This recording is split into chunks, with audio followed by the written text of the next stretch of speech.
Alright, welcome back to my YouTube channel. I'm Andy's Vlog. Ito, mga kaibigan, latest update tungkol dito kay Kibuloy. Pinasok na ho ng 2,000 kapulisan sa pangunguna ni General Torre. Itong loob ho ng KOGC na kung saan di umano ay diyan nagtatago itong si Kibuloy. Mga kaibigan, ay napakarami na ho, kumpirmado na pumasok na ho diyan sa compound ng KOGC itong 2,000 kapulisan upang galugarin, hanapin itong si Kibuloy na mayroon pong warrant of arrest na patong-patong. Matindi ho ito. Yung 1,000 pulis na dati ay inaayawan na pinapakalat nitong abogado ng KOGC na hindi sila papayag na pumasok ang 1,000 pulis. Subalit ngayon ho ay dinoble nitong si General Torre, ginawang 2,000 pulis ang pumasok, mga kaibigan. Huwag po kayong alis. May papanood po ako sa inyo. Ipaparinig tungkol dito sa pagpasok ng 2,000 kapulisan. Kumpirmado po yan, mga kaibigan. So, nilibot ko ho at naglibot-libot tayo sa social media. Ang dami hong umiiyak. Itong taga-suporta ni Kibuloy, umiiyak ang damdamin. Sumisigaw yung iba ng marsyalo na. Lalo na itong mga walang kakwenta-kwenta na mga tagapagtanggol ni Kibuloy. Ay mismong yung mga nagsisilbi ng warrant of arrest diyan ho ng mga kapulisan ay talagang binabastos. Ipapakita ko po sa inyo mamaya yan. Binabastos. Talagang dinodoro pa yung mga pulis. Buti lang itong mga kapulisan na ito ay well-trained kung paano po magpigil ng anuman damdamin at kahit anong gawin po sa kanila. Siguro wag lang kayong saktan. Ay gawin nyo po. Pag kayo pagparahara yung mga yan at kayo ay kumpleto rekado, may mga papilis, kumpleto ng mga tulad ng warrant of arrest, search warrant, at sa kupunan search warrant yan, ay kumpara araw yan, at nambabastos na sa inyo. Bago sa pagpasok diyan sa loob ng KOGC, itong mga membro ho nito, kahit pa libo-libo ho yan, ang nandiyan, arrestuhin nyo po. Dahil yan po naman ang karapat-dapat, umaabuso na yung mga yan, ang gusto nila ay sila ang masunod. Para lang mapagtakpan, maipagtanggol itong ika nga po'y patong-patong ang warrant of arrest sa kanya, itong si Kibuloy. Matindi ho. Eto mga kaibigan, para naman sa konfirmasyon, ay buwas sa ABS-CBN News. Eto, nandyan po sa screen. Pinasok halos ng 2,000 na pulis ang compound ng Kingdom of Jesus Christ sa Buhangin, Davao City. Diyan po sa Buhangin, Davao City, kinumpirma ho na 2,000 na pulis ang pumasok. Talagang ay salutyo, General Torre. Hindi ka ho nagpatinag dito sa pananakot ng abogado na si Torreon na hindi papayagan ang 1,000 pulis na dati ang sinasabi mo lang ay 1,000 kapulisan ang papasok. Ngayon ho ay ginawa mo 2,000. Tama lang po. Ay salutyo. General Torre, mabuhay ka po. Si General Torre ay kasama din ho.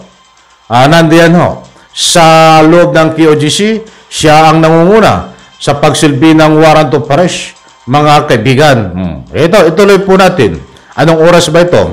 5 a.m. August 24 para magsilbi muli ng arrest warrant kay Apollo Kibuloy at mga kapwa akusado. 5 a.m. Mga kaibigan, nagsilbi ng warrant of arrest kay Apollo Kibuloy at mga kapwa akusado. So kasama pala doon sa pinaghahanap din Kaunting paalaala lang, itong si Kibuloy at mayroon pang natitira na kuakyos na 4. Ito, binigyan ng 3 minuto ng PNP ang KOGC para kusang buksan ang kanilang gate na ginawa naman ng mga membro. So, yan ang maganda.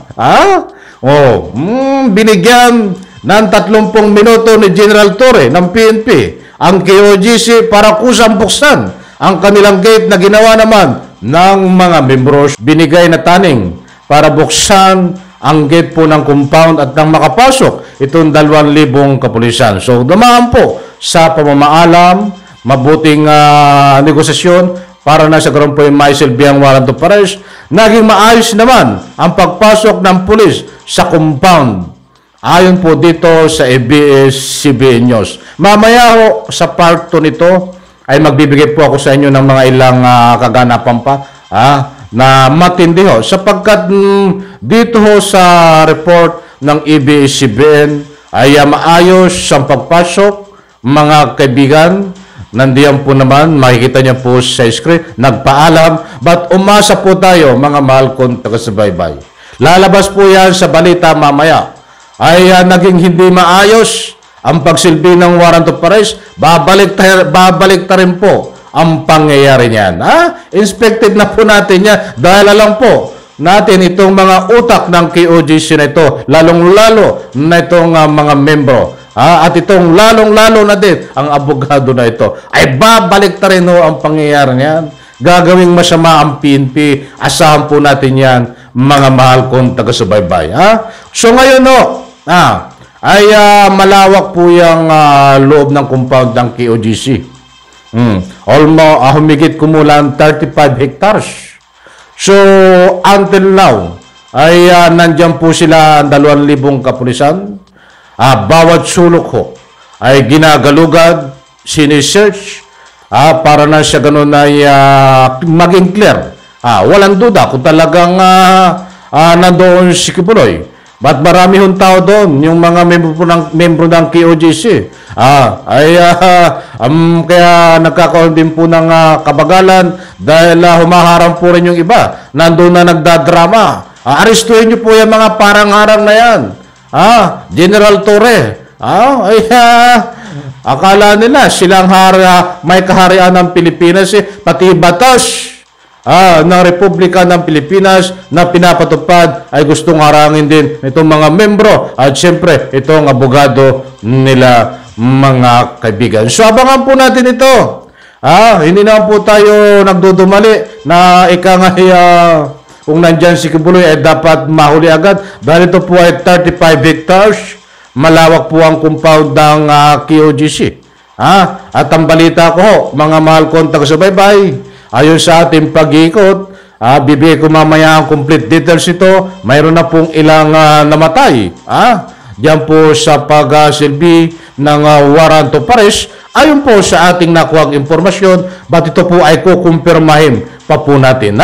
Wala pa po itong kumpirmasyon, but nakuha lang po natin na nasasagap na balita sa ating pag-ikot-ikot. May namatay daw ho, but yan po ay kukumpirmahin ko pa, mga mahal kong taga-subaybay. Hindi ko po sinasabi na kumpirmado na.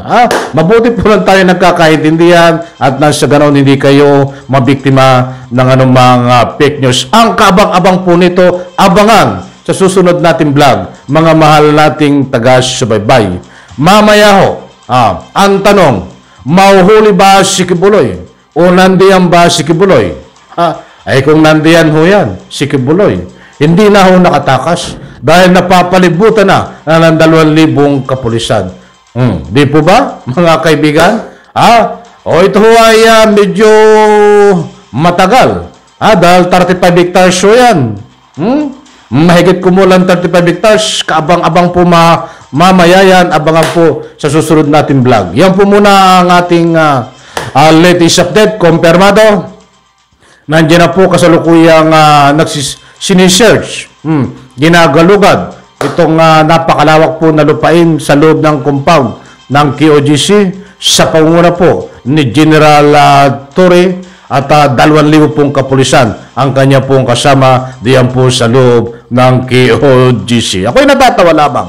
Kaunting padaan lang ha. Ito nga tagapagtanggol na vlogger nitong mga ni Kibuloy, DDS vlogger to mga walang kwenta ang pinaglalaban. Mantakin mo, nasaan ang utak nito? Pinapahayag, pinapamulat sa kanilang mga taga-subaybay na tama daw po ang intel nila. Napapasukin ang KOGC dahil pinasok na. According dito sa vlogger na ito, na pinagnagipaglaban na walang pinaglalaban. Mantakin mo, sasabihin mo tama ang intel mo. Ay talaga namang pinahayag na ng PNP na anytime ay pwedeng papasukin ang KOGC. Tapos sasabihin mo tama ang intel mo. Ay sira ulo ka pala eh. Oh, di ba mga kaibigan, tama ang intel ko. Pinagmamalaki sa kanyang YouTube channel, napapasukin ang KOGC. Anak na katakot-takot, laki mong tao, nasa ng utak mo, nasa tuhod. Ay talaga naman papasukin yan eh. Tapos sasabihin mo ikaw ang naka-intel dahil pinahayag na ng PNP na papasukin ang KOGC. Ang gusto nilang palabasin ay masama, masamain, balik ta rin. Ang pagsalakay ng PNP diyan at maging hero sila. Nako po, nakikipaglabang ka nang wala kang pinaglalabang, itatak mo sa kukuti mo. Alright. Ay, kasi mga kaibigan gusto nilang ika nga po itong pag-aresto na ito ay sabi nila, martial anak na kataktak. But anyway, hindi na dapat natin palang talakayin yan. Walang kakwenta-kwenta yung mga bagay na yan. Na ika nga po pinaglalaban nila, pinapakalat sa social media. But kawawa ho ang magiging biktima nito mga vlogger na ito na binabaliktad do ang pangyayari sa maling paniniwala. Yun ho ang gusto kong ipunto. Maraming salamat. Pagpalain po tayo lahat. Sabay-sabay po nating i-like ang video na ito. Any reaction?